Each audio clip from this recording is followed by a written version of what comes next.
trying really, really hard, and they execute the system, and that's what it's all about. Yes, sir. Trust. He's pretty Big trust, baby. Hey, yes, sir. Right on cue.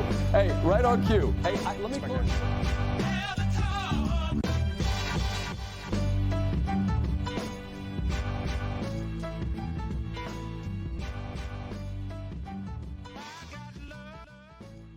It is Tuesday night, February 20th. You are listening to this on Wednesday, my dudes, February 21st.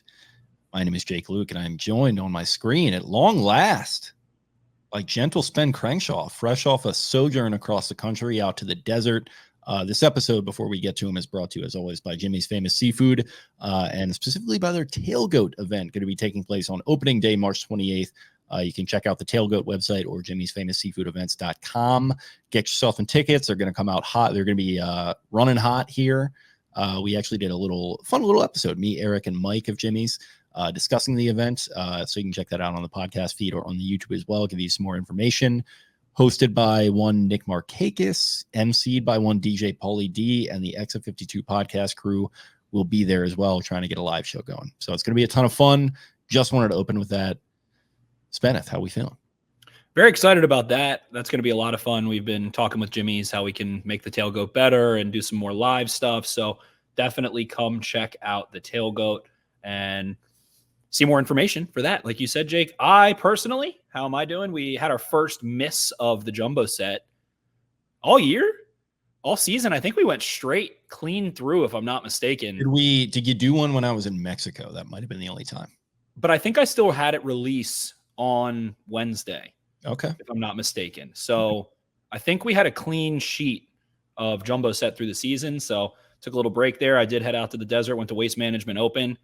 That place is a vortex. It sucks you in. The desert is wild. I was in an Uber with a buddy going to go meet up with one of my college friends who lives out there and has been out there for like a year and a half now. And we're just like chatting with the Uber driver, normal pleasantries, pretty, chill dude. And the guy goes, so, like, conversation comes to a lull. He says, so, are you guys going to go in the desert? And we were like, what do you mean by that? And he was like, well, I don't know. What are your plans? And we were like, well, we're supposed to golf tomorrow and we're supposed to go on a hike on Saturday. He goes, yeah, I guess that counts. So we're like, well, what did you have in mind when you said in the desert? Are we supposed to like nomad our way out there? And he was like, oh, I don't know.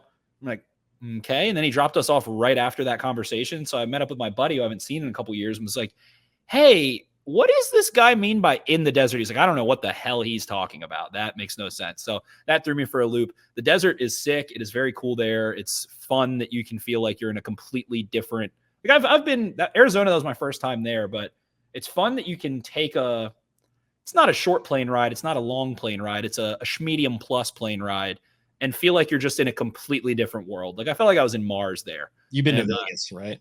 I actually have not been to Vegas. That's my one time being out there. And I guess I kind of was in Mexico this past year. But yeah, it's wild. It's truly the Badlands. It's some harsh country out that way, but Vegas is funny because you got this oasis of just sin and vice in the middle of just absolutely nowhere. You can see for miles. Did the helicopter tours, loved it. Yeah, so the desert, a lot of fun. Took me until a couple days ago to get homeostasis back. I ended up stranded at the airport. I'm wondering why we skipped the podcast. Like I just knew that when you'll tell the story here, but I just knew that you were not going to be up for it. So I decided, Super Bowl is over. We can kind of punt on this week. I was physically incapable. I get to the airport at 10 a.m. on last Monday, and I had a connecting flight to Logan in Boston, and there was a nor'easter that hit Boston. So JetBlue was like, hey, your flight's canceled at once I got by like noon, they're like, hey, your flight's canceled. I was like, nothing worse than a connector that flies over your destination. I hate that. It just turned into a fiasco. To summarize, I was at the airport for 22 hours, including a flight to Detroit. I ended up getting into a huge fight with JetBlue, and they tried to not refund me. And then I ended up complaining about it on Twitter. Then the Twitter account refunds me after the live rep was like, we can't refund you. The flight hasn't been canceled. They basically just kept rescheduling me in 2-hour increments and making new flights. And I just knew they were going to fuck me. And I was like, that's what happened when I got stranded in Mexico that night. They rescheduled all day, then 5 p.m. cancel on you, and you're stuck in another country. That was sick. Fantastic. Just love that. So I ended up in the airport for 22 hours. I came home. I had a sore throat. I was exhausted. I had some work to do during the day. And then I just slept from like 4 p.m. to like midnight on the couch. And I was not well until probably yesterday. So I'm recovered. I'm back. Got around to golfing, hit the gym, hit the sauna. Can't keep me down for too long. We're back, baby. That's always a weird wake up. Like the kind of hungover, like, you fall asleep before you really were planning to wake up in the middle of the night, just dry mouth, general sense of just where the fuck am I? I've been there a time or two. The worst part about it, arguably, too, is this guy. I was there for a bachelor party. This guy, Josh, I was sharing a room with him at the Airbnb. And the morning of the flights, I was sleeping. It was like 5 a.m. I didn't go to bed until like 3. 5 a.m. I just hear him rustling around the room. He had an early flight. And he's rustling. I hear him say something like, oh, shit. Like, oh. And then taps me on my ass. Hey, Spence, have you seen my wallet? I was like, have you checked the recliner downstairs you were sitting in yesterday? Goes downstairs, finds his wallet, and he just woke me up and I couldn't fall back asleep. So I got like 2 hours of sleep the night before. So shout out to you, Josh. Thanks for waking me up for the easiest reason ever.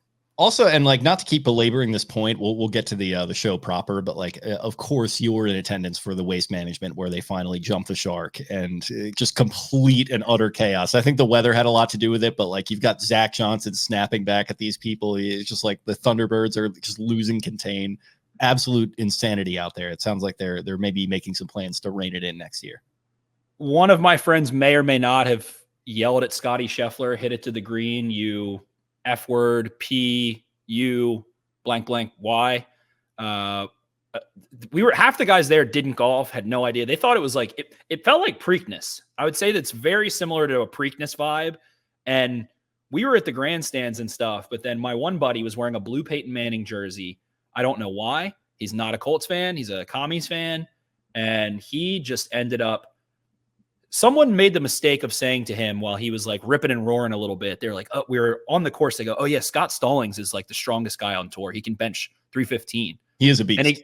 And my buddy was like, oh, 3 plates? 3 plates? That's so strong. 3 plates is so, we're with like a bunch of big dudes. He's like, 3 plates? Oh, Scott, you can bench 3 plates? 3 plates, Scott? Yeah, you're so strong. And Scott Stallings, also his primary sponsor, is No Bull. So the guy just kept going, no bull? No bull, Scott? No bull? And he just ended up haunting Scott Stallings. And we just so happened to perfectly be walking the course at the same pace he's playing. This is like a movie, dude. This is like Happy Gilmore. We get to 18. Scott Stallings like catches us as we're just chilling on 18. And my buddy is standing right next to him as he basically needed to par to make the cut. He was 1 over the cut line, or no, but he was birdie to make the cut. He was like 4 feet out. And my buddy, he sees Peyton Manning at the top of the hill. He literally looks at him, looks back down as he's on the green. And my buddy was just like, yeah, Scott, 3 plates are going to push that putt in, Scott. And he just missed like a 4-foot putt to miss the cut. I think Scott Stallings probably permanently hates Peyton Manning. It was bad. That's disgusting. Your friend should be ashamed of himself, by the way. We need to shrink the game. We need less people in attendance at these things. I'm Team Big Cat here. Big Cat says you have all year to prepare for this. You know what's about to happen. You know what this event is. That's true. Like Zach Johnson went out there like after his tirade and he was like, this event has crossed the line every single year I've been on tour and I've been coming to it for 21 years. It's like, all right, Zach, like maybe just don't go to it anymore. Like what are we doing here? Rory didn't play in it. Maybe Rory doesn't like it. Like he's not Rory's not a huge West Coast swing guy. He'll skip some of those events. So it makes sense, but it's water under the bridge now. And it sounds like they're going to try to rein it in next year. We'll see. Scottsdale's a crazy place. Highly recommend. It's crazy. Kind of has a little bit of Nashville vibes in a way, little Wild West there for you. Absolutely. Okay. Is that all we got for your trip? Oh yeah. That's all we got. Okay. Well, we can jump into some Ravens talk then. 10 minutes in. How about that? Opening with some interesting news here. We did want to touch on this. I didn't want to stay totally silent about it on the podcast, but I did kind of want to wait for facts to come out. There's just nothing you can really gain from actively commenting on something like this. I think as we saw on Twitter with the way that this all unfolded with Zay Flowers, with the investigation opened into him about a domestic incident, there was a as the facts as I understand them, is there was a cell phone call placed to 911. And then I don't know if an official report, but some kind of inquiry was made with the Acton, Massachusetts Police Department about a domestic incident. The 911 call was pinged, geolocated next to Zay Flowers' house. The girl making the call said she was frightened and that the person perpetrating the incident was an NFL player and that he hit her in the arms, I think is the exactly what happened. And then his brother waved a gun at her. I think it was that there was marks on her arms. Yeah, right. And then his brother waved a gun at her or something to that effect. Yeah, and so the investigation opens into Zay Flowers because it's geolocated next to his house. I think it ultimately was identified that the call was made by the girl that he was dating. The knowledge came out in dribs and drabs. I think you and I heard about it a little bit before it kind of made that initial leak. So we were kind of just sitting there trying to piece together what was going on with it, how to make sense of it all. And I think, yeah, our approach is pretty much, we can speculate all we want. We'll do that privately. But as far as like commenting on it on Twitter and on the podcast, like we'll wait. So today it comes out that and it's a press release from, I think Baltimore City or might've been Baltimore County Police Department. They state that the investigation is closed on the press release, but then the language in the documentation, this is per Jeff Rebeck, says that it's suspended. So insofar as like what actually happened or whatever, I don't know. It all just seems kind of moot because it is suspended for the time being. I guess my initial take on it is that I have my suspicions that some bad shit might have taken place here. It's really unfortunate. Zay Flowers seems like a good young dude outside of things like this, or, you know, this thing taking place. And obviously there's just not a whole lot more to say. I don't want to totally besmirch his character because the investigation is suspended, obviously, but you know, I don't know. Is this the last we hear of this? I'm not totally sure. Yeah. Number one, I'd say let this serve. Not that it is. I mean, the county says they close it. I'm not a law enforcement expert by any means. So the county says that they are suspending the investigation. Some people are saying the word closed. I don't know. I didn't read all of it. So go find that out for yourself. But let this at least serve as a lesson to the rest of the team and to Zay Flowers himself, that regardless of what did or did not transpire, you fuck around, you find out. So stop fucking around. Stop putting yourself in precarious situations if you are. And if you are not, continue not to do so, because it is I don't even know. I have not experienced the lifestyle of a pro athlete, so I can't really put myself in those shoes, but seems like it is something that happens far too often with these situations. I believe as young people are flowered, pun intended, with money and loaded to the gills, sometimes people will come after that money. Sometimes that money can put you in those aforementioned precarious situations. So do your best to avoid them and evaluate how to live a calm and quiet life as best as you can off of the field while still finding it satisfying to the best of your ability. So a tough line to toe, but also in the event that these things have some truth to them, don't be a piece of shit. That's an easy rule to follow as well. So the Ravens definitely are on the heavy find out side of what happens if you are to involve yourself in these matters, especially domestically, for good reason. We don't have to belabor that point, but to digress, like you said, it's been floating around. Seems like it happened a couple days before the AFC Championship game, which is unfortunate to hear. And yeah, avoid those situations at all costs. If this does end up going away, then don't double down. Don't press your luck. Don't spin the roulette wheel again. Stay away from it. Go on, go forward. Try to be a good person. Best you can. Yeah, pretty much. Just gotta grow up, gotta mature, gotta understand how to regulate your emotions, gotta understand, you know, who you keep around you and everything like that. And I don't know, it's hard to really pass a ton of judgment. Like we said, with the investigation suspended, like I said, I have my suspicions. They're not particularly great, but I'm not going to besmirch you guys' character as long as this is suspended. It is not the last we've heard of it. I guarantee you that. They're going to come back. He's going to have to face the media at some point, and someone's going to ask him about it. It feels a lot like a cold sore that, you know, a ticking time bomb. It could emerge at any time. So at the very least, he's going to have to answer for the fact that an investigation was opened. Like the media somebody's going to ask him about that. So this is not the last we've heard of it at the very least. Maybe that will be it, but this is where, as an athlete, being in a mid-market or small market is to your benefit, because not exactly going to get grilled the way you would in New York or somewhere else if this situation occurred. So it's been pretty quiet. I think it just finally trickled out into kind of the national wave today as it was announced. And then like Dov Kleiman puts it out, and he does have a huge reach. So then we see some accounts saying it was closed. Jamison Hensley tweets about it. So yeah, take this, move forward. It's unfortunate that these kinds of things happen, whether it was true or not. What the situations athletes are put in or put themselves in. So I'm sure the Ravens do not have any shortage of presentations and activities and speeches and speakers talking to the team about what happens when you participate in some sort of nefarious activity that ends up in this kind of situation. And Ray Rice, the living, breathing example that has just now reemerged into kind of the Ravens shield again and being a part of the Ravens identity. So as George Bush once said, fool me 2 times. Don't get fooled again.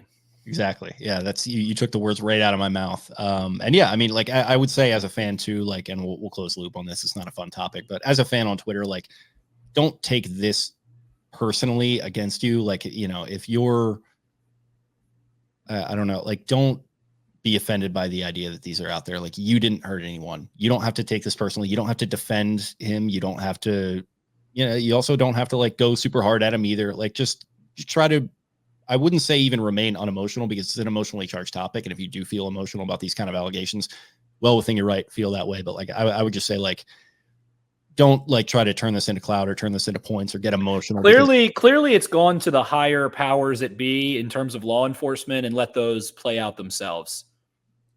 Yeah. It's just, you know, nothing you can do. There's nothing that you can do.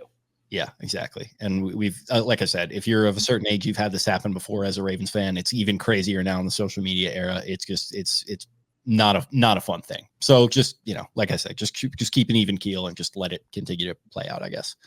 Anything else on that? Stay clean. Stay out of those areas. Absolutely. Okay. You ready to jump into our off-season preview? Let's do it. Yeah. Okay, this is brought to you by our friends over at Black Eyed Susan Spices. Love our guys over there with their products available on the shelves at your participating Ace Hardware locations in the Baltimore, some of the Baltimore neighborhoods in Fed Hill, Canton, things of that nature in the DC suburbs. Check them out, blackeyedspices.com, promo code EXIT52 for a nice 10% rebate there. Great stuff they got going on. Gotta hit them up, see if they got anything new coming down the pipeline. But always fun to work with those guys. Love their hot sauce, love their products, good people, good small to more vibes there. And it's always nice to help out a small shop. So check them out. And now we head into our off-season preview.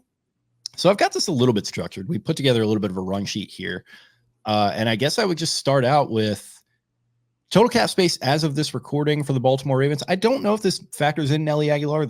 His contract just came out. We'll talk about that. It was a $3.125 million figure. I don't know what the cap hit is exactly, but as of this recording, Baltimore Ravens cap space, $5,138,828. Your first reaction to that? I don't care. Like, it's fine. I like Nelson Aguilar. We've talked about him all year. It's good and fine. Glad to have him. It's a fine move. I don't have a ton on it. He's a nice veteran receiver who did some nice things, worked in some tough areas, and has some juice after the catch for you. I think of him and DeMarcus Robinson as very similar kind of impact players that have quietly done some nice things, both playing for the Ravens. So yeah, glad to have him. Wouldn't be the end of the world if not, but should be, I think, in a world of value, probably a very small plus, and someone that stays healthy and has been there, done that in many degrees. But yeah, it's not, not really a needle mover one way or the other, but you're glad to have him probably.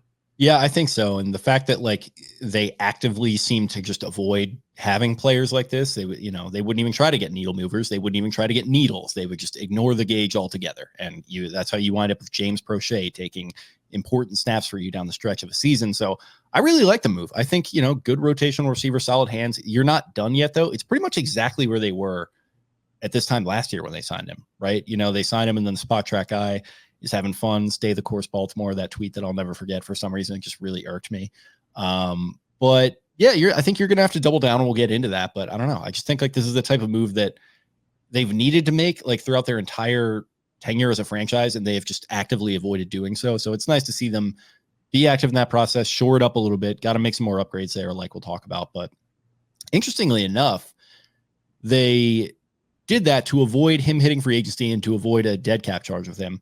As far as other people they could have done that with, it was right guard Kevin Zeitler, running back Gus Edwards, safety Geno Stone were kind of the big three that I looked at there. Your thoughts on that? They can still get these guys back, but they would have to hit free agency, I believe. Yeah, Gus Edwards, someone that we know through the grapevine, the Ravens were very cautious regarding his medicals and were weary coming off of his knee injury in that fell swoop of 2021. Marcus Peters and him back-to-back plays. And then J.K. Dobbins as well, Justice Hill as well. So Gus Edwards coming off a 13-touchdown year, second most touchdowns in Ravens history, right? Mm-hmm. And nice player. Kevin Zeitler, it kind of got out with last year that the Ravens didn't extend him, and he was not happy with that. And he seemed to really struggle early in the year. And I feel like he was playing through some injuries. My take on that would be that I don't think the Ravens trust his tread and mileage. While he did end up playing really well this year down the stretch, being pretty consistent and kind of locking down that right side, the Ravens seem to really want to move on. I would think Ben Cleveland in a Ben Powers-like contract year situation will probably get a really solid shot to start on that right side. Stone, we'll see. I mean, curious. It sounds like from people that we've talked to and guys like Brad Spielberger, when we had a conversation with him, I think mid-season, he was like, yeah, he's the exact category of safety that like doesn't get paid as much as everyone thinks they should. He has no valuation on OTC either, which I found interesting. I was doing that for this exercise where you go through and they have the valuation for the big names. He didn't even have one, which, I get that he's not a big name guy, but he's coming off a productive season. So very interesting. And I just clicked on Kyle Hamilton to see his, but yeah, that is weird. Very interesting. Maybe because he's a free agent. I don't know. Maybe they're messing with those. Maybe. But like, if they had it for some of these other guys, are they just like? I feel like you would want to be plugged in on a guy like this. But that I think that kind of reflects the weird market value that he's going to have, because like productive guy, like not the most uber athletic. Like I think when he was on that kind of run and he's like on Marlin's Instagram Live and they're talking about who's leading the league in interceptions and stuff, like the vibes are high and you're like, man, this guy maybe could make some real money. But I don't know. I kind of get the vibe that he might not be like breaking the bank in the way he would have hoped, which is, unfortunate for him. Yeah, I think he'll get some sort of contract somewhere, unless it's a 1-year deal, but I could see him getting, a 10, 15, $20 million, 2-3-year deal, something like that. Mm-hmm. Interestingly enough, too, just clicking around, just baseline stuff. Pro Football Reference, he had 7 interceptions. He had 9 pass breakups. He started 11 games. He had 66 tackles. His AV was only a 6 while having 7 interceptions. Last year, he had 0 interceptions and 1 pass breakup and 1 forced fumble. His AV was 4. So seems like he is a very strange evaluation on the open market. But, man, I mean, a player that has – I think he's a starting safety somewhere in the NFL. I think he should be paid like a starting – middle-of-the-road safety and deserves to be, and is a player that we liked coming out. We're happy the Ravens ended up with, happy that they brought him back. But, yeah, very strange situation with him, and curious to see what he ends up getting on the open market as he is set to become an unrestricted free agent. Notable names, Justin Matabike, tag is available there. I'm kind of curious about him. I think I saw somebody said today, I think it was Jonas Schaefer, talking about non-exclusive tag could be a good route for him. OTC values him at essentially $15.5 million a year. I think he's probably going to get more than that on the open market should he get there. Ravens probably as well. I mean, we're best friends with his agent, obviously, so we know what's going on. How would you couch this in a way that makes it sound like that we don't know what's going on? What would you speculate is going to happen here? My speculation would be that the Ravens tag him and then sign him to an extension shortly thereafter. If I had to guess, I think that would allow them to maneuver numbers to be compliant to meet certain dates without his tag impacting them greatly. The whisperings we've kind of heard, or that he's not going anywhere. So if he does, you can yell at us all you want. But that's what we've heard, is that he's remaining in Baltimore. Yeah, and if you want to do that, it's at Barstool Banks. Make sure to go to that Twitter account and direct all complaints there. Please and thank you. So, yeah, I think Justin Madubuike deserves everything in the world. Developed really nicely. Has been probably just had the best pass rushing season, honestly, of a defensive lineman. I think somebody, maybe Jonas, someone like that, was tweeting out some kind of numbers, but one of the best, if not the best, interior pass rushing seasons, and really probably one of the 3 best pass rushing seasons of any Raven ever. You'd probably throw a Suggs year in there, Doomerville's year. There's who else? Peter Boulware at some point. Yeah, Nada probably didn't have the sack numbers, but similar type of Nada was a force at one point, but Madubuike was doing it in a way that was really, impactful in terms of actually being able to finish and pressures and win rate and being a consistent force. So, and doing it in different ways too, being able to do it on stunts, being able to do it straight up, being able to do it on passing downs, alignments. He was kicking out as an end at times on third down later in the season, able to have success there. So you feel outstanding about his development, and that it is encouraging with guys like Chuck Smith remaining with all the brain drain that has gone on with the Ravens coaching staff. It seems like the doctor will stay and continue to keep these pass rushers under his wing. And man, I mean, what a year. Has anyone ever percentage-wise made more money in a season? Like, this was one of the all-time non-quarterback contract years you can really think of, especially in team history. I was going to say, I think Joe Flacco might have done it in 4 weeks, but that's a little bit of a different story. Odell Beckham Jr. Aguilar just re-signs. I mean, I wouldn't hate it, but just like the health stuff, and you kind of soured me on him a little bit too with your kind of review of the end of the season, where it's just a weird ending to the season. It kind of felt like he got benched for Bateman a little bit. I really liked him. I like the vibes. I like the big play potential. It just felt like he maybe wasn't there necessarily enough. And I don't know. I think he could probably get some similar impact on the market, maybe for similar money, because like he's not going to make 15 mil again, but I think he probably still wants to make somewhere close to like 6 to 7. So we'll see what happens with him. Over the cap valuation at $3.7 million. Kind of felt like the True Detective ending from this Sunday. A lot of hype, a lot of potential. You liked where they were going, and then like, that was it. I gotta catch up on that. Yeah, very, very, very mixed reviews. Largely negative from what I saw. Good season. I'll say it was a good season, and I think it was an okay season from Odell Beckham himself. So I think it's move on from that. I don't think that you can rely on him to stay healthy. I think. If he wants to sign and that benefits you in terms of void years and all the hoopla there, sure, he can come back and pay him a small amount of dollars. And if he wants to stay in Baltimore and hang out for another year and, catch 30, 40 balls, sure. It's again, if it's if it's the Nelly contract, like I'm fine with it. But I do think he's probably going to want a little more, just because his name brand will command it. Like if he goes to the market, someone's going to pay him like 6 or 7 at least. I guess. I don't know. I just don't think it really. The Chiefs are going to do it, and he's going to win a ring with them. I don't think it really just impact. Again, I don't think these are like impact things. I think Madubuike of everything we've discussed so far, I think Madubuike is the only thing that is impactful, one way or the other. Well, let's go to Patrick Queen, OTC, $13.235 million. What do you think? I think he's going to get paid a lot somewhere else. I think he's going to get paid 16, 17, 18. I go look at Tremaine Edmonds' contract in Chicago with the final 4 teams in the conference championships, and then what you saw guys like Leo Chenal and Fred Warner do in the Super Bowl and the impact they made and how much attention linebackers have gotten. I think some of these new GMs are going to go pay someone that was on a historically good defense. I'm not going to say they were historically great, but they were historically good. Right. And want to steal some of that flavor. He's so young. He also doesn't have a lot of mileage for being a linebacker. He hasn't had, and I'll knock on wood for him because I love him, hasn't had a significant injury. He didn't play that much in college. He is very young and has been able to stay on the field. So I think he gets paid handsomely elsewhere. Again, people will make the McDonald connection to Seattle. I don't know. They already have Jordan Brooks there, who they seem to like a lot. I don't know. Texans have been rumored for whatever reason for some time. I don't know how that even started, but it's been a thing for like a full year now. So I think PQ gets a big bag somewhere else.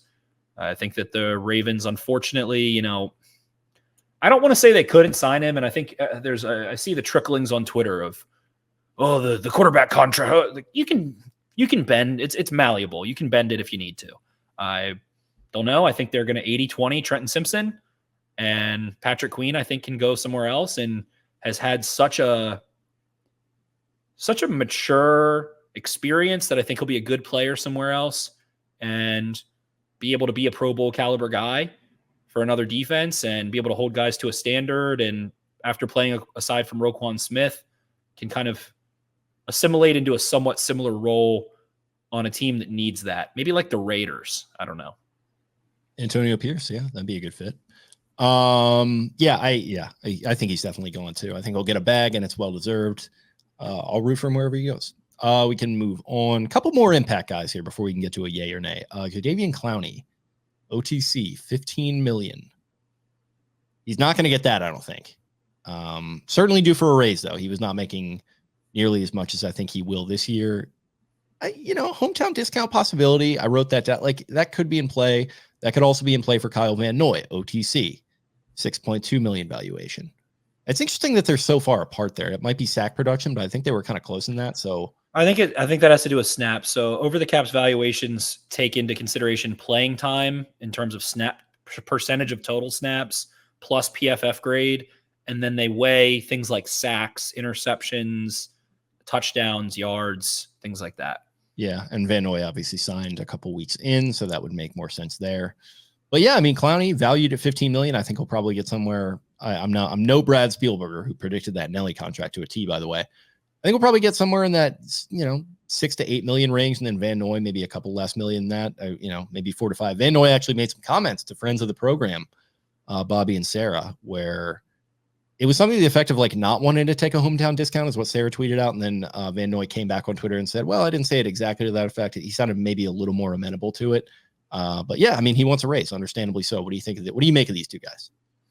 Jadeveon Clowney was meant to be a Raven a long, long time ago. I think that the Ravens should keep him.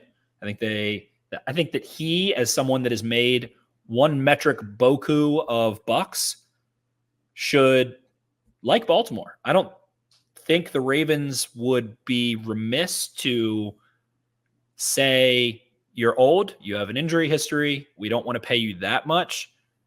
He might be able to get more dollars elsewhere. I don't think players really take hometown discounts anymore because of the globalization of the sport and technology in general, but just stay here. It feels right. It just feels right. It looked right. It felt right. It was right. The porridge was just warm enough. It's supposed to happen. So I think Jadeveon Clowney should stay. Kyle Van Noy, conversely, we'll see. I don't know. A lot of it has to do with Zach Orr's defense, and I anticipate it's probably going to be pretty similar to Mike McDonald's in terms of overall skill sets you want and position lists and some of those kinds of things. So I don't know. It's at the same time, you can really get into a can of worms here because who else is going to come available? Is the next Kyle Van Noy going to come available? And it's Van Noy felt like the perfect guy for like a legit like Super Bowl contending team. I don't know if the Ravens are totally going to be there this year. I expect them to win double-digit games, just right off the glance. But are they going to be pushing for 13 wins? I don't know if it's going to happen quite like that again. It's just the natural ebbs and flows of the NFL. So maybe he's just that cherry on top piece, and you kind of do let him walk. With the veteran leadership, he was great. I loved having him. But yeah, between the two, I would probably pick Clowney as well. Definitely would pick Clowney. Not sure exactly what goes on there, but there should be some interesting names on the free agent market. The edge rushers are always kind of coming and going, and feels like they had Houston a couple years before. They keep him around. He's productive. You get a little bit of impact from him. So I think that the Ravens have done a great job really just throughout the history of their franchise, they've been able to go find these third contract, fourth contract edge rushers and have them be productive players and kind of bat above their career high at times. So see who comes available, things of that nature. Keep Clowney, though. I think it feels right. Looks right. Like it. I'm with you. All right. Quick yay or nay through the rest of these, and then we'll move on. John Simpson, yay or nay? Nay. I agree. I agree. And it's That complicated. hurt you. That hurt you to say. That hurt you to say. It did. And it's complicated with Zeitler too, because like if he's going to leave, you're down 2 guards, and I know you got Voorhees in the mix and everything, and hopefully you got a plan there, but this offensive line is going to look a lot different. Arthur Mullet. Yay. I'm a yay there too. I'm a yay. I think that's a cheap. I think that's a cheap yay, and I don't. If that again looked right, felt right, was right. Yeah, he's going to know Zach Orr, pretty well too. That's a good thing about hiring from within is a lot of these guys already know the dude. Ronald Darby. Indifferent, sure. Yay, nay, yay. Yeah, I'll just go nay. I mean, you could probably just find another guy like that, hopefully. Brent Urban.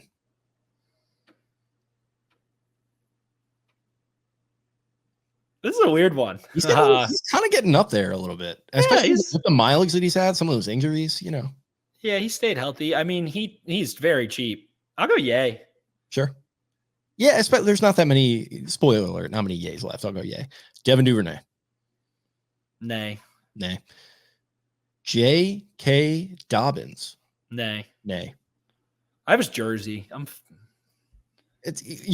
it's just like I like JK as a guy. I think he's got great passion for the game, but it's just like some of the social media stuff and like the wanting to get paid, and you just let him go be quiet. So he needs to just quietly go somewhere else. You got to stay 70% healthy through a year and have some good production. Then we can do all that stuff. Like it was wearing me out at the end there. And I like him. He's a good player. Seems like a Achilles is very tough to come back from, considering the knees as well. Yeah, the knees too. I mean, it's brutal. And I feel terrible for the guy. I mean, he got fucked. I thought he was going to be a borderline all-pro. I thought he could have been an all-pro running back 2 years ago. He arguably was in 2020. Well, down the stretch. Malik Harrison. Yay. He is very interesting to me. I could see him quietly getting. I was going to say, I think he could challenge on the open market a little bit. He's not going to break the bank, but like somebody could see something in him. I could see a 2-year, $10 million contract somewhere for him. He has a versatile. He low-key like changed positions, didn't he? I mean, yeah, I think there's wasn't snaps for him to be having, and they wanted to get him on the field at the same time.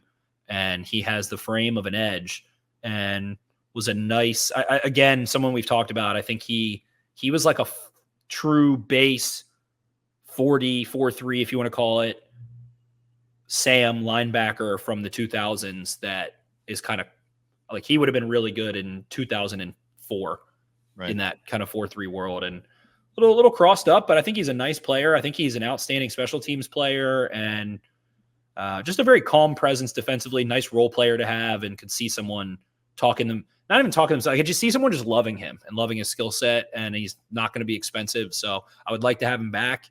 And, I mean, if you're getting rid of Queen, you have Trenton Simpson. It'd be nice to have another veteran there too, that has kind of been around, been in the system for a while as a kind of double insurance policy. Absolutely. Our Darius Washington is our last one. I'll go yay. I don't care. Nay. I'm going to go nay. Okay. Hating on our Darius Washington there. I hate that. I'm not hating on him. I just, there's another Ardarius Washington. Okay. All right. So we can get into just general question. What will your offseason strategy be here? Man, I've been thinking about this, and I feel like it's such a complicated matter. When you look at the big picture, every time Lamar Jackson's been healthy, you've gotten to the divisional round, at least. You have won no less than 11 games.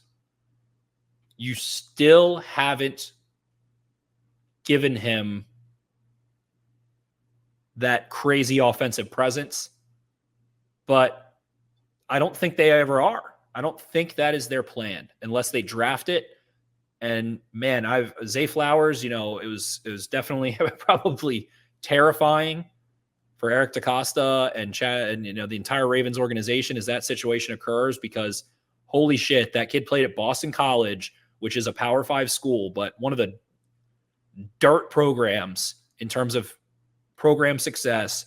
You take him in the first round where he was not really thought to be up until kind of like the pre-draft buzz, and he looked like fucking Antonio Brown. Like I I've tweeted it.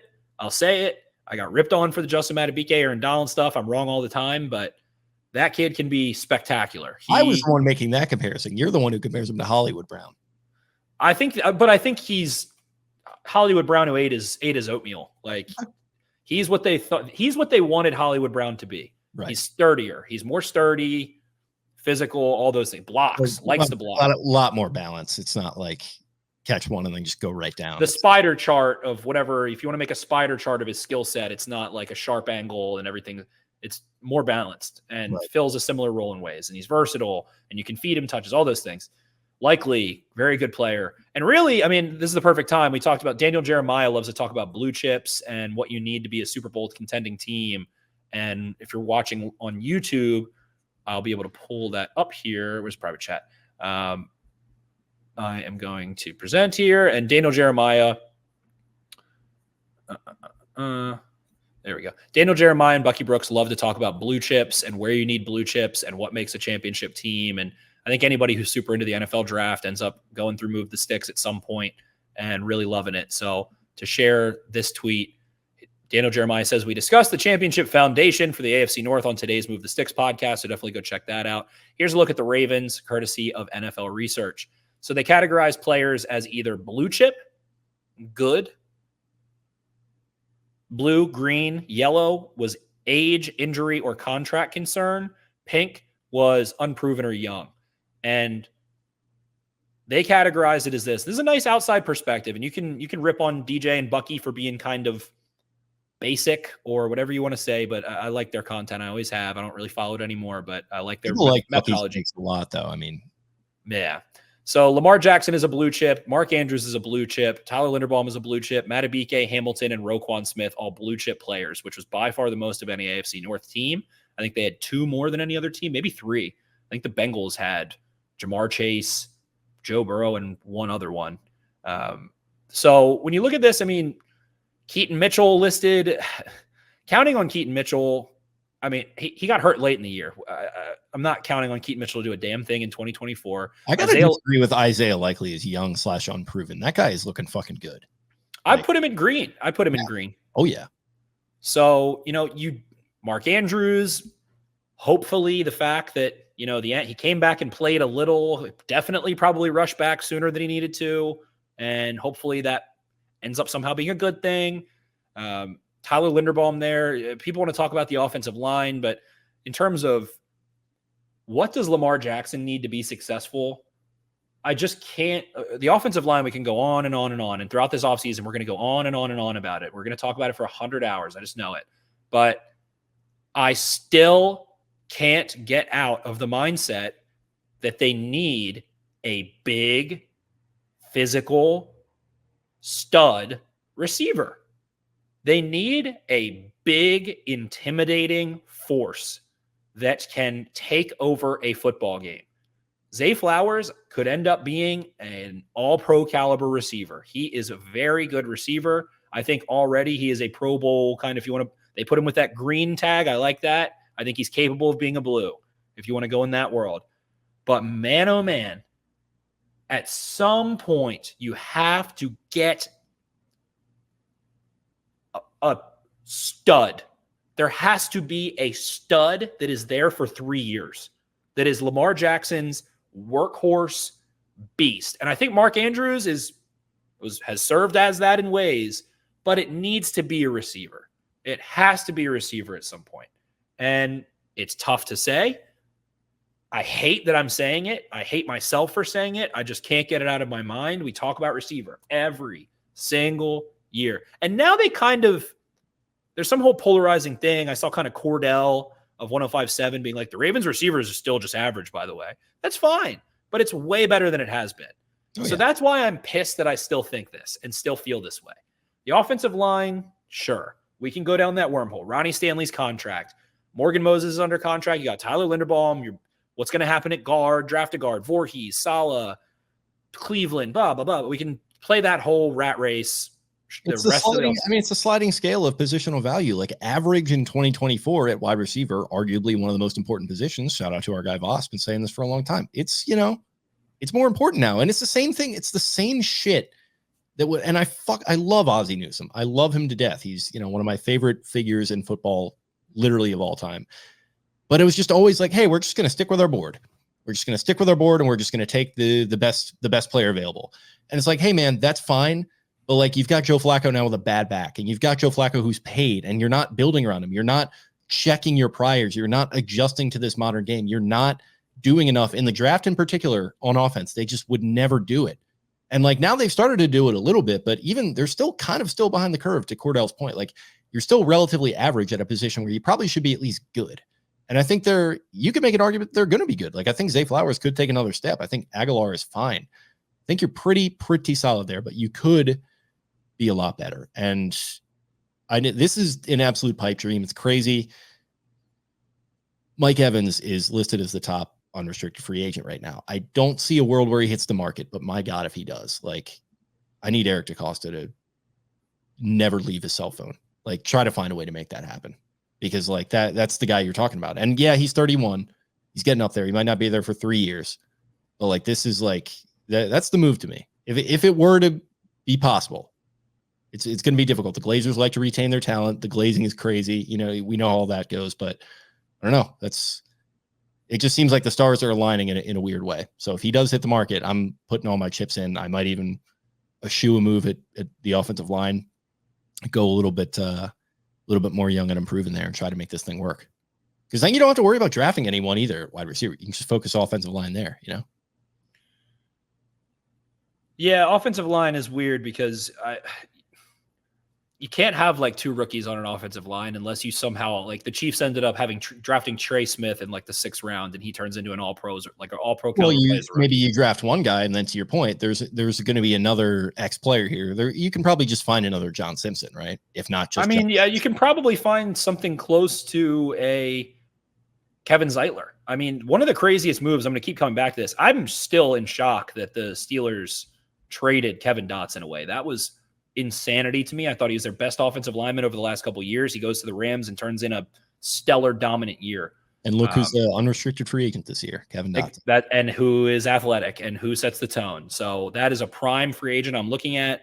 But there is a premium paid on offense on prime. Look at Joe Tooney's contract when he became a free agent. That's where the Chiefs ended up going. In lieu of Tyreek Hill, they signed Tooney and ended up winning 2 Super Bowls that way. He doesn't even play in the Super Bowl, so whatever. But offensive line is a deep, nuanced conversation.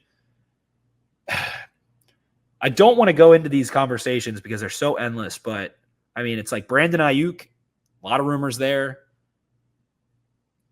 Justin Jefferson, neither of these you're ever going to count on happening. Justin Jefferson, what's going on with his situation? I don't know, but that's the guy that's like never going to become available. Like, I kind of like with the Evans thing, like, he's getting a little bit older. Maybe he's ready. He's won a ring. Like, maybe he's ready to move on. Like, if he is, like, that's the move. I don't know. The Vikings traded Randy Moss and Stephon Diggs, so I don't know. Who knows? Anything. I mean, if anything can happen. Sure, we're just in the Justin Jefferson way better than Stephon Diggs, but yes, definitely, definitely. And Stephon Diggs, listen, he's not that big, and a little bit of a malcontent, it would appear. Again, somebody's going to go somewhere. I look at DJ Moore, who was traded last year, these kinds of things. But then even just, and so it's, what's your plan headed into this offseason is the original question. And we've kind of worked our way down the maze of that. And I want to come back up to the top of it and back up to the funnel of it. What is the grand question? And what is everybody ho-humming about on Twitter? How do you win the Super Bowl? A lot of variables involved there, a lot of luck. But there needs to continue to be an improvement in terms of Lamar Jackson's growth as a game manager at the line of scrimmage. He needs to continue to be more empowered. He needs to be able to comprehensively have all of the answers, regardless of what the play call is. He needs to be able to check in and out of every possible thing. This is going to be year 7? Yeah, year 7. That is mental and physical prime for a quarterback. That is where you are still spry. He's in, to quote you, his upper to late 20s.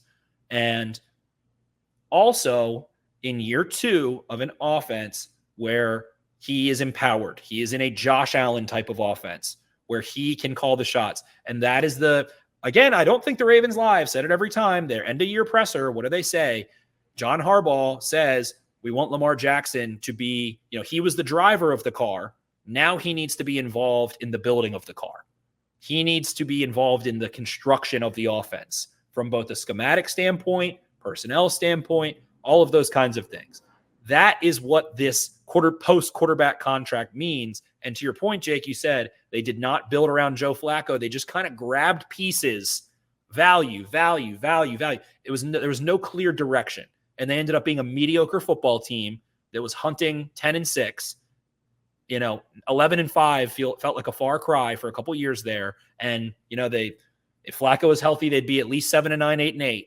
So it's just perfectly avoidable. Like it was just like, hey, let's just build a sick defense and just see what happens. And Joe's just going to be Joe, and he'll have, Dennis Pitta, hopefully. And like, that'll be enough. It's like, they're not then to their credit. Like they have improved since then, but you gotta keep doubling down, You need to have a direction. And again, I've said this quote 1,000 times, but I really feel like it is so impactful in football that a quick decision is way better than indecision.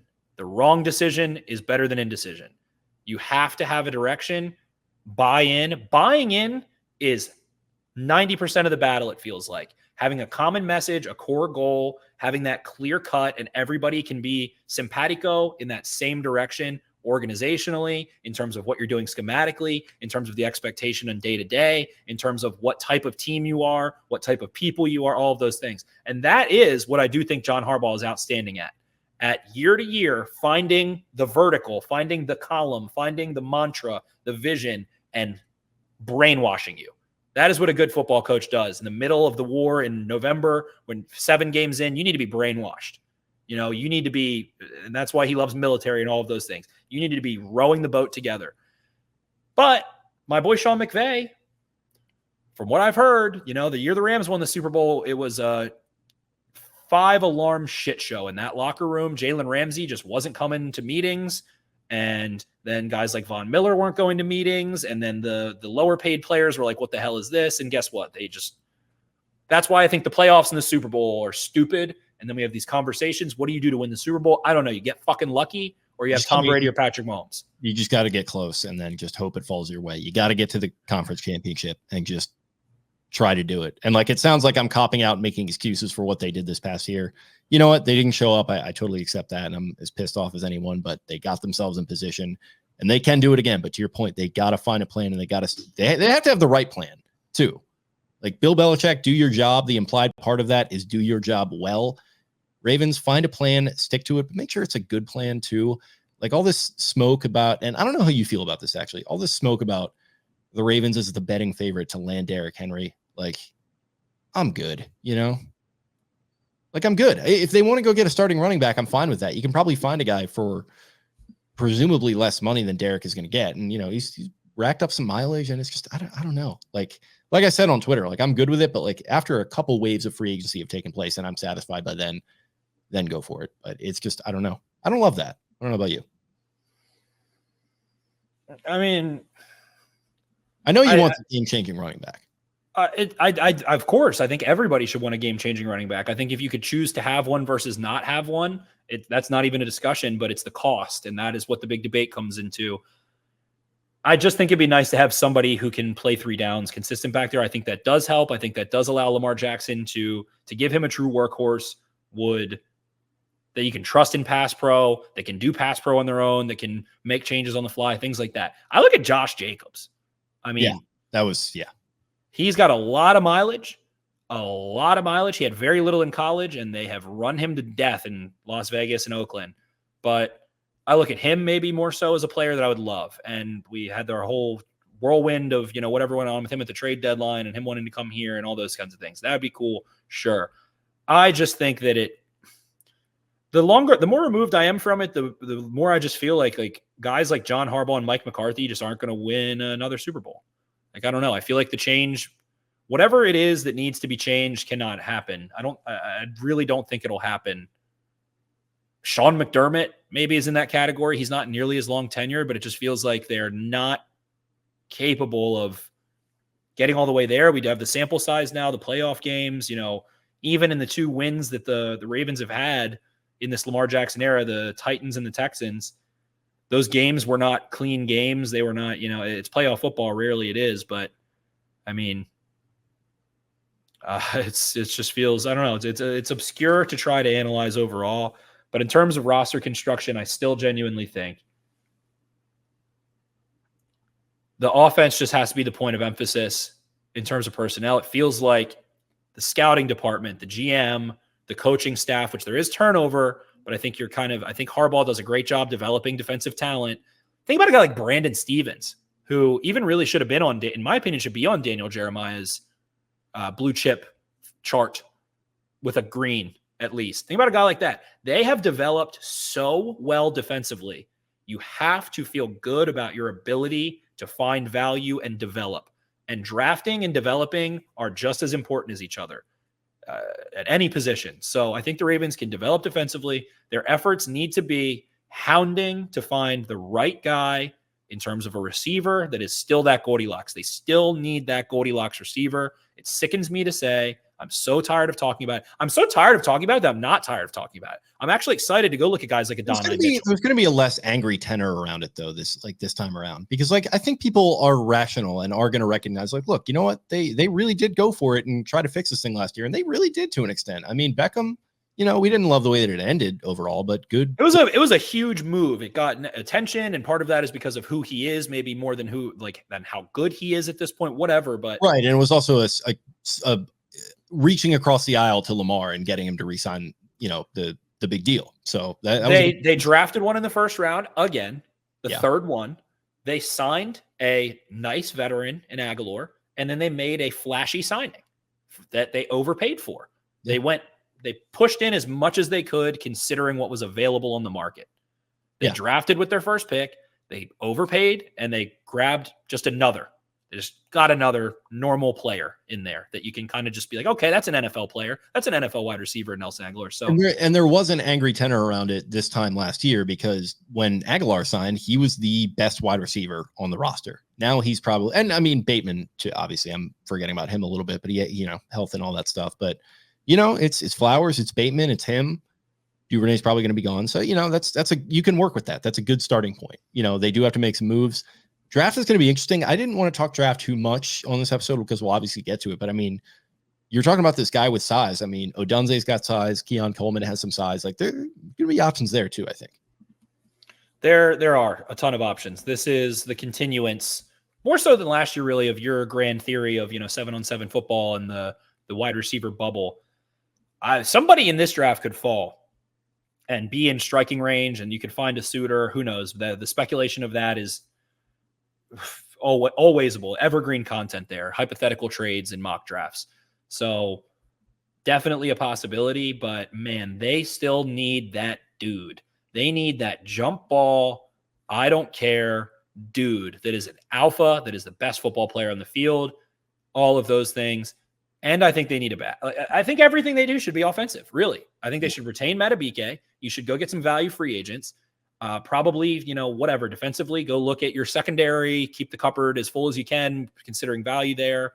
You've got Roquan Smith, you've got Kyle Hamilton, you've got Michael Pierce, you've got Justin Matabike if you keep him, you've got Travis Jones, you got Broderick Washington, outside linebackers. We talked about, see if you can bring Clowney back. You've got Owe. You can find those in the draft. You can do the Tavius Robinson could be a nice player there that we don't talk about, forget about. He started to look like he had a nice role. So defensively, cheap system, Roquan Smith, Kyle Hamilton, and what you have inside with your defensive line. That's what this needs to be. And then keep building a monster. What took down the Chiefs? The only thing that has taken down the Chiefs was Jamar Chase and T. Higgins. The fact that the Bengals had a singular, I'm really just going to say Jamar Chase alone, who I feel like in this season and Burrow's injury is forgotten of the impact that he has on the football field. I don't know that exists in the draft. I don't know that that's available, and it probably won't be available because why would someone like that be available when you pick at 30? What could be available, though, is the T. Higgins, which they would love to have something like that. Let me tell you. That, I think, is I would compare, I don't even know the right word. I was going to call him like Corbin Burns. That was going to be disrespecting Corbin Burns. But what about Corbin Burnson? I don't want to disrespect Corbin Burns here.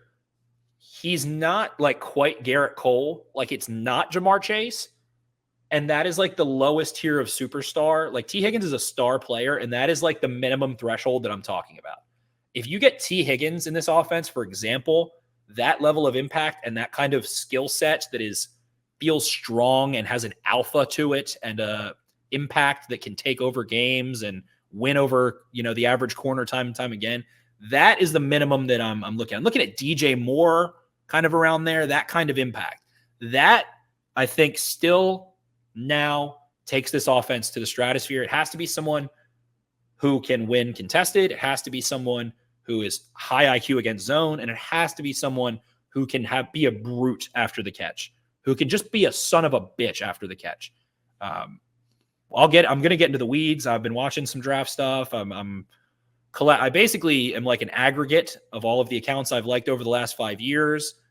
I have guys I like and respect at certain positions. I bookmark all of their content. I find games. I ask them questions and DMs, and that's how I start to compile my board and those things. But again, I feel like receiver, man, just again, it's like I feel like I'm in Groundhog Day every offseason. It's okay. I mean, like I said, it's not like it was, right? We're starting on a good foundation here. We're not in the fucking dark ages, smacking sticks together trying to figure something out. We're trying to build the house now, 100%. There's electricity. It was a little bit of fire and cave dwellings and things of that nature. Now the lights are on. There's electricity in the house. So it's time to, put a nice marble countertop in and have this thing be real luxury and fancy for Lamar Jackson. If we were talking about cars, like we don't want this to be a Tesla that has the crappy kind of interior that pops off. We're looking for the Maserati here. We're looking for the true luxury, the Porsche. So Maserati does 185. Well, probably might be my favorite song of all time. Great song. Truly a 10 out of 10 in every way. Love so in this, continuation, offensive line, we can kind of get into. I mean, this is my thinking of these two players. You look at the biggest cap hits for 2024 is 2024, 2025. You look at Lamar Jackson, sure, whatever. You can restructure whatever. Then you got Ronnie Stanley, Marlon Humphrey, Marcus Williams, and Mark Andrews. A few of those things are not like the others. Well, I mean, really, let's look at all four of them. Injured, injured, injured, injured. Andrews, I can forgive a little bit. A lot of miles on Andrews, a lot of miles on Stanley, a lot of miles on Humphrey, and Williams. I don't want to hate on him at all. He just has had downright bad luck. Yeah. Downright bad luck. And maybe some of the movement experts on Twitter can get into it of how his chest should have been trained in a way to react and respond, and Mahomes' knee is coordinated to twist that way because so on and so forth. But that is an issue. And as you open up over the cap, and I honestly am no better at this than anyone else who can click their mouse on the internet. If you can get to over the cap and have a basic understanding of Madden, I feel like you're pretty close to me. But when you go look at the Ravens and go look at 2024, let me pull up all the way. You can go check out. My favorite thing to look at is always, number one, restructure. The restructurability of Ronnie Stanley is $7 million. You can increase your cap total $7 million. Marlon Humphrey is up to $8 million. Marcus Williams is $7 million. And Mark Andrews is $5 million. So it's kind of like an FMK here, I feel like, with these guys. It's like FFMK or FMMKK or some combination. I'm personally, if I'm putting on my Madden hat, I'm calling up on Ronnie Stanley and Marcus Williams. And I'm saying, look, boys, I fucking love you to death. I need some help here. And restructure, this is what gets like Dan Rees and Brian McFarland. I'm not talking about the same thing. I'm not talking about, you don't need their consent to restructure. That's your money. You can move it around as you please. It's basically a liability that you're able to extend. But I'm looking at Ronnie Stanley and Marcus Williams. I'm saying, boys, hat in hand. What is your value on the open market today? What would you get today? I've paid you a lot in cash very quickly. The Ravens are an opposite team. They pay out big, fast cash. That's what Brad Spielberg always talks about, right? Big, fast cash. So that they have flexibility, the players paid. Ravens have not really messed with Ronnie Stanley's contract. He's been injured. It's not his fault, but it also sucked. Let's reduce these contracts, please. Let's come to an agreement on it. Let's tear a little bit of this up. I think what is Ronnie Stanley's career earnings at this point? I'm counting another man's cash. Ronnie Stanley to this point has made $63 million on just his new deal. Let's see.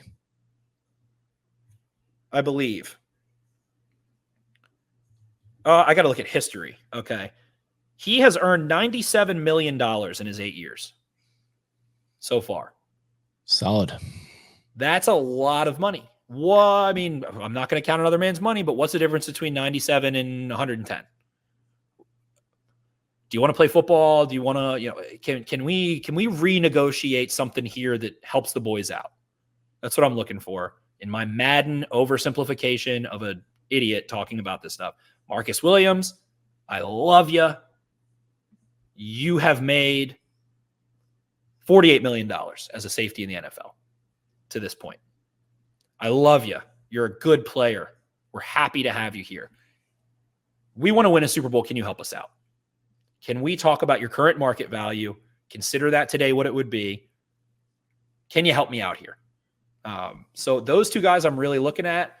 Marlon Humphrey,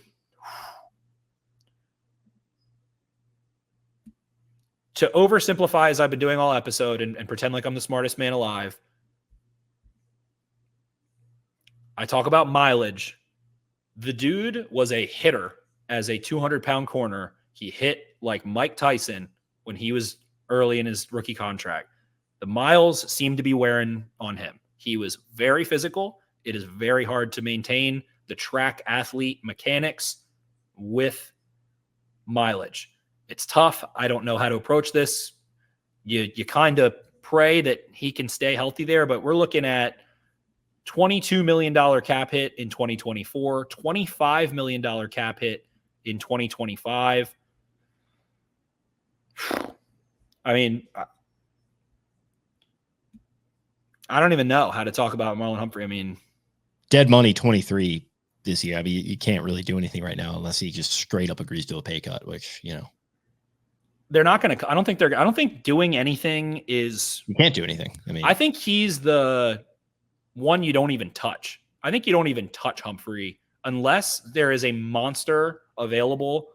I'm talking about the monster alpha receiver or something, unless a deal becomes available and you're like, all right, we'll restructure Marlon Humphrey then, because you're going to push that money down the road. Then if he does suffer a bad injury, if he does miss time, if he is undesirable at his cap hit, you have to pay the piper eventually in that category there. So he's the one I would maybe not want to touch. Mark Andrews, you're probably happy to restructure, right? He's probably going to be a nice player still, even if this injury doesn't somehow recover well for him. I think he's still an effective player. His cap hits are not in the same stratosphere as Marlon Humphrey. So 16.9. That's really pretty good for his production. Absolutely. Absolutely it is. Nothing crazy there. So I'm looking really at Stanley, Humphrey, and Williams out of this lot. Stanley and Williams, like 26.1 for Stanley, 18.7 for Williams. I mean, that is like, that's $40 million in cap space over that is just, and they're decent players. Ronnie Stanley had a decent season, I think, overall on balance. He, didn't end great, obviously. And Williams actually a pretty good player when he's able to stay healthy, but it's just, you're to your point, they have to find something to do here. And also to your point, we're not the people that has to figure out how to do that. Like, time to get a little creative here, Eric, because we're entering into the next phase of Lamar Jackson's career. A little more expensive, got to get more creative with the cap stuff. $19 million if Ronnie Stanley is cut with a post June 1 designation, meaning that he can be cut at any point with a designation that it becomes effective on June 1st. That would incur $6 million in dead money, but there's $19 million in savings beyond that. So that's quite a bit of coin there. Stanley could go play somewhere else. I don't know what he gets on the open market. Maybe I feel like the medicals are not good there. It's hard to imagine the medical's being good. So the other side of the coin is that what happens if you cut him? Well, you have McCary, who has probably played borderline Ronnie Stanley replacement, but also has his own medical concerns, and you need another left tackle. So then you say, all right, well, let's draft one. Well, then you're picking at 30. Most of the good tackles that can play right away are picked in the teens at the latest. So layers upon layers upon layers of maneuvering. The offensive line is going to be the big talking point, it feels like. Otherwise, guys are looking at Tyus Bowser, cut with a post-June 1 designation, $5.5 million in savings. There's a name I haven't heard in a while. I'm just going to consider that done, I feel like. I think they do just cut him. Like, what one of the weirdest things ever. Yeah. Pat Ricard, $4 million in savings. I mean, I love you. Sure. Wouldn't be the craziest thing in the world. Felt like, they've been so good, whatever. They're better with him on the field than when he's off of it. He also has a lot of mileage. So offensively, let's look at this lens. Who are the young players on the Ravens offense? Zay Flowers,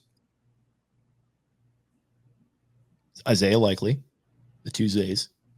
I guess Bateman's still kind of young. I mean, this is his fourth year. He's in a contract year, so I'm not even going to count him. Yeah. So you said Isaiah Likely, you said Zay Flowers, Keaton Mitchell. I'm not even going to count him. He's injured. There's one more player that is very good, Tyler Linderbaum. Sure. Those are kind of your three young players that are going to see into this Lamar Jackson second contract. You need more than that. Yeah. And what do I always say? I like having in every room, I like to have a third contract player, someone in their prime, and a rookie developing emerging player. So that means at tackle, that means at interior offensive line, that means at receiver. That's your ideal running back room, things like that. So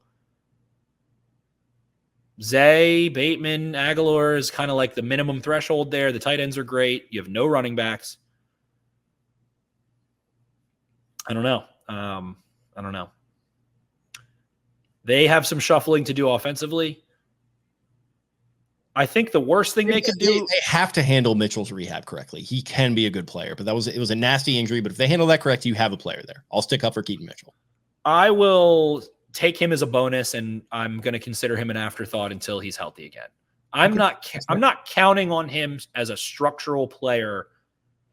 And this is he's probably not even coming back until mid-season 2020. Keaton Mitchell is Keaton Mitchell's own worst enemy. Because then the theory is I can find another Keaton Mitchell as a UDFA, right? Jeez, I can relate to that.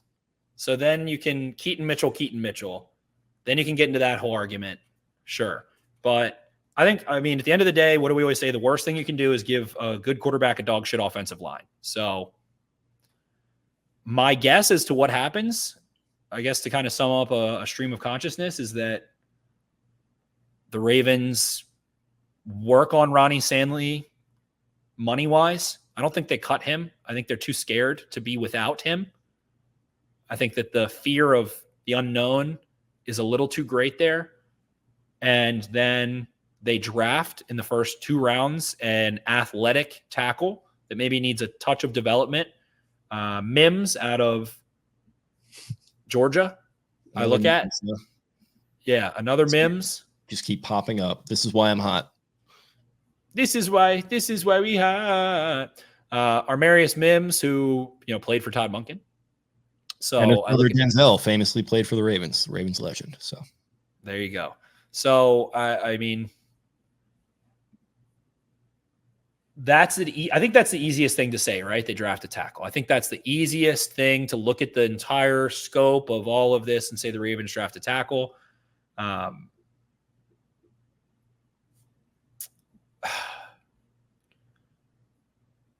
I don't know, man. It's just, you gotta go find a fucking dog somewhere that touches the football.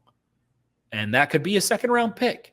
It always could just be, if we could just hit on that second rounder. Look at all these guys that have been drafted in the second round over the last couple years. Where'd T. Higgins go? Second round? We could just get Cooper Kupp. DK Metcalf, second round. If we could just get A.J. Brown in the second round. A.J. Brown, second round. You can find these guys. Deebo Samuel. The bubble is bursting.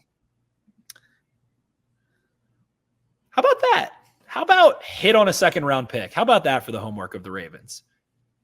Knock that second round pick out of the fucking park. Somehow, some way. Famously, when the bubble burst, that is when Ryan Gosling said that he was jacked to the tits. Things are coming full circle here. It's time to grab our lifeboats and get out. I feel like I'm financially inside of you or something. Michael Pittman. Michael Pittman might actually be even lower than T. Higgins, just a little hair or two on that totem pole I was talking about. Yeah. They'll be on the, I mean, he'll maybe be on the market. I don't expect T. Higgins to hit it, but, could be him. Probably both franchise tagged if I had to guess. So how about that? How about nail a second round pick? How about maybe finagle a little higher second round pick? Let's see here. Christian Watson was a second round pick. Actually been kind of bare. George Pickens, who had 1,000 yards this year, notably. Very notorious second round pick. That's a good player. So how about you go find an offensive impact player in the second round there? How about you go find yourself a nice there's really actually it's not even that great. 2021 there was no one. 2020 was we had Higgins and Pittman come off the board. Yeah, I was gonna say 2020 was, but the Ravens are all the way down at 60. That's where Denzel Mims was 59. How about that? Big trade down year potentially. We're overdue for them trading out of the first round, and with them picking at 30 like that, this could be the time. Is that Eric DeCosta's MO? Maybe not, but he also loves those second round picks, even though he never has them somehow. He's like, I love my second round picks, feeling really antsy without them. And then for some reason, he just never has one. So funny how that works. I wonder if that's just like a running joke that they actually despise second round picks and find no value in them. And could be. It's worked out, pretty well for him. You get a quarterback out of it, and then Roquan Smith. I mean, my mom just texted me about Zay Flowers. I want to read the text so bad, but I can't. Oh boy, it might even be podcast inappropriate. I think Lisa's gonna have some takes. It honestly is it's not inappropriate, but it's just funny. If I see you in person, I'll tell you. How about that? If you're a listener, Orioles game, Ravens game, something, I'll ask me what my mom said about Zay Flowers. She makes me laugh. Okay. So I don't know, man. I mean, to recap us kind of pussyfooting around a bunch of stuff in some ways was got to find a dog. I'm not pussyfooting around it. Go fucking get Mike Evans if he's available. Go get T. Higgins if he hits the market. Go get Michael Pittman if he hits the market. Just close the loop. We've been waiting long enough. And guess what? You know what's going to happen? The Chiefs are going to go get better at wide receiver this offseason. They're going to find a way, and they'll just be right back there in the AFC Championship, and you're going to have to get through them, and you're just going to have to win a track meet. So yes, offensive line, going to have to figure that out. Get creative. It's not my job. It's your job to figure it out. And guess what, Eric DeCosta? I got faith in you. You've done a great job thus far. So let's just keep building on what we've done, Trust the system, trust the development in the system defensively. Also, defense, it's 2024. We're just going to have to figure it out. And we're the Baltimore Ravens, and we draft and develop well on defense. And we got Zach Orr, and he's going to figure out a way to get the most out of these guys, just like you got double-digit sacks out of the combination of Kyle Van Noy and Jadeveon Clowney when they were sitting on their couch in August. And just like you get solid play out of Arthur Mollett and Ronald Darby at corner. It's fine. I mean, and thus is life. And that's why built up the spine. You built up the spine. You got the shield fucking ready to rock for the next several years. Just figure it out at the margins and get Lamar that badass that you've mentioned. I just when now that the season's over, it's just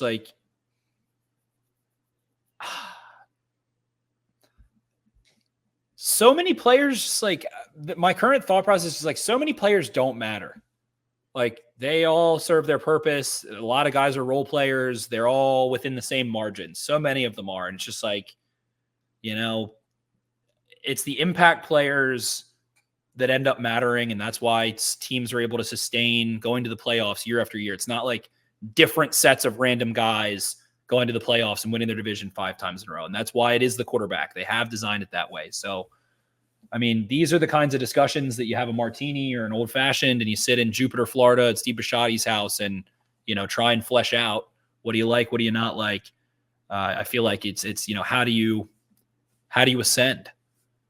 And I mean, really, the only answer I have right now is that you look at what's past Johnny Harbaugh, and if it's not that, then is there a stud available? Is there an AJ Brown type deal to be made? You have a first round pick, and it is a garbage first round pick. Throw it at a player. That's not breaking the bank. And really, if you were to sign an extension on a Brandon Ayuk, just hypothetically, let's just throw around some bullshit. 2025 would be him probably having a bigger cap number. You are pretty much scot-free on Ronnie Stanley if you are to bring him back. Let's see. Cut Ronnie Stanley next year. Yeah, you save $20 million. Marlon Humphrey you can get out from. Marcus Williams you can get out from. Mark Andrews you can get out from. Roquan Smith you can get out from. All of those are substantial savings if you wanted to get out. So go to 2026. There's nothing. It's Humphrey, Williams, Smith, and Lamar, and that's it.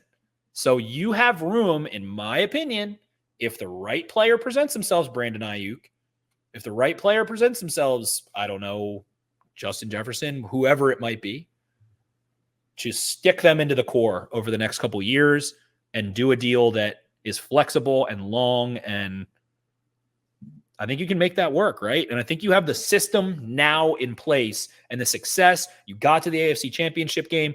Don't be the Bills, though. Don't go fucking sign Von Miller to a $100 million deal at 34 years old. I don't want Mike Evans for that reason because I don't think you can count on him 2 years from now, 3 years from now. When's he going to decline? Maybe he doesn't, but it's a question mark. And I think you can trade the 30th overall pick to go get an impact player today. I'm doing that 10 out of 10 times. Okay. I'm with you. I'm not opposed to that. Mike Evans would be – I love Mike Evans. He's an unbelievable stud. I'm just a little worried depending on the numbers. If it's like a deal where he kind of just wants to win, sure. I think the Bucs would be idiots to let him go. I don't think you let Ring of Honor players go just to save a couple pennies when you're not even that – like the Bucs did make it to the second round, but they're not that good. And like is getting rid of Mike Evans the move you make to get better? Is that it next year? Is that the move? Don't get rid of all-time great players. That's lame. That's, Ray Lewis going to the Cowboys. It's lame. Keep Mike Evans, Bucs. Don't keep him, Bucs. Let him go. Right into my clutches. Well, I mean, it's what? The Ravens are keeping Justin Madubuike, keeping Jadeveon Clowney, keeping Arthur Mallett. Yep. Letting a lot of guys go. We want them to go get a dog offensively. We want them to trust their development defensively. Trust it on the offensive line a little bit too. You're going to have to. Like, you're just going to have to. So if you're not going to re-sign Zeitler, like, you're going to have some question marks. And you already got one with Stanley. And, Moses will still be there. He's going to be another year older. He's had some mileage, to your point about that. Trust it there too. I mean, you have to. I accidentally did like a Q&A thing on Twitter and then forgot to, and we got like 20 things there. We've been going for an hour now. Whenever we do that, we always tend to answer those anyway, just by process. That's true. We'll probably come back to some of these. I think we answered most of them. So I think the worst thing you can do is leave Lamar Jackson out to dry offensive line-wise. The best thing you can do is find someone that takes the pressure off of him aside from Zay Flowers. And keep Justin Madubuike, and I think you're in a good place, right? Those are kind of the things that matter to me. Madubuike stays. Find another dog offensively. If it's the draft, you can take your shot, and I won't be mad at you. And then go up to Marlon Humphrey, Marcus Williams, Ronnie Stanley, and say, boys, we're up here. We need to be down here. We need to take it down a notch or two. Can you help us win a Super Bowl here? Come on. I would like to hear Odunze in the Dundalk accent. Oh my God, Rome Odunze. Oh, Dude, yeah. that guy's a dog. Did you see him in the Natty? Yeah. That's a Stavi video just waiting to happen. Oh, Rome Odunze. Oh my God. He might be the prince that was promised.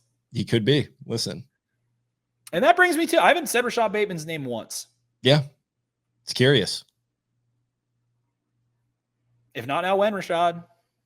You want to get paid? You want to start a fashion label? You want to do it? Do it. Take anabolic steroids, Rashad Bateman. Put a 6-game suspension up for possibility. I'm not mad at you. Put on a little weight. Put on a little strength. No one's going to remember those first 6 games anyway. Just, keep yourself healthy, come off the shelf, fresh Lamar legs. will get you to 3-3, 4-2, 5-1. Yeah. Go through training camp, do your suspension, be 211 pounds of twisted steel, develop some skeletal muscle, get paid, baby.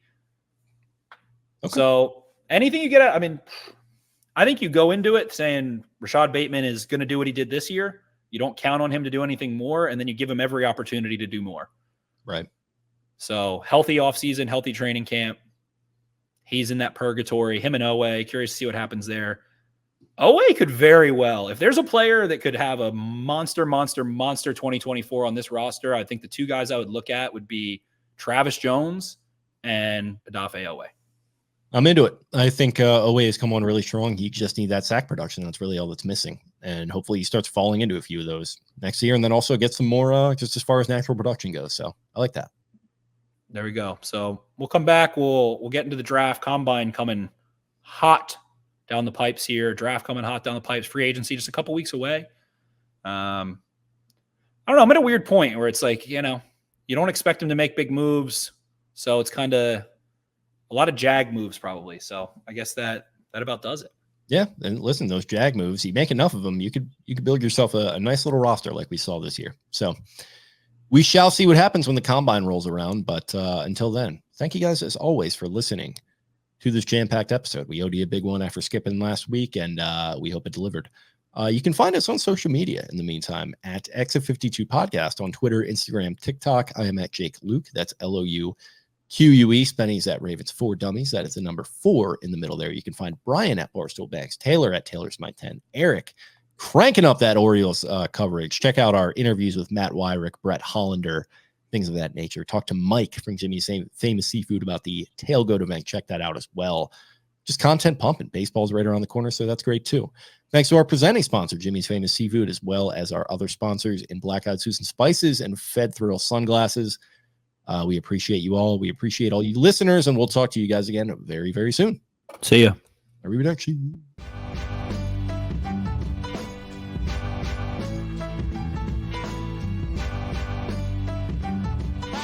Really, really hard, and they execute the system, and that's what it's all about. There Yes, sir. it is. Trust. He's pretty big trust. Big trust, baby. Hey, yes, sir. Right on cue. Hey, right on cue. Hey, let me.